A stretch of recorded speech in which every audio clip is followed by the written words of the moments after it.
নমস্কার বন্ধুরা, SB academic সেন্টারের প্রত্যেকটা ছাত্রছাত্রীকে স্বাগত। আজকে একটা গুরুত্বপূর্ণ প্রশ্ন এবং তার উত্তর সমেত আলোচনা করব।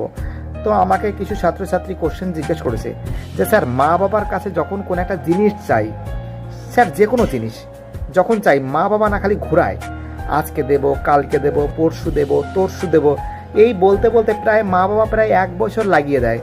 স্যার এটা কি ঠিক? তো দেখো, এটা তো ঠিক না, আমি মানছি। সত্যি কথা বলতে কি বলতো, সবার কাছে সবসময় জন্য পয়সা কড়ি থাকে না, প্রত্যেকটা মানুষের কাছে সবসময় জন্য পয়সা থাকে না। আর মা বাবা বিভিন্ন সমস্যার সম্মুখীন থাকে, ফ্যামিলি মেনটেন থেকে শুরু করে বিভিন্ন দায়িত্বের কারণে কিন্তু দিতে পারে না। অ্যাকচুয়ালি সত্যি কথা বলতে, তোমার কথা মা বাবার কিন্তু কানে আছে, সে কিন্তু মাথায় রেখেছে, অবশ্যই তোমাকে 100% জিনিসটা কিনে দেবে। একটু ওয়েট করো। আর সত্যি কথা বলতে কি বলো তো, একটুখানি তাদের কথা শোনো এবং একটু মন দিয়ে পড়াশোনা করো। 100% তোমাকে জিনিসটা কিনে দেবে। একটু ধৈর্য ধরো।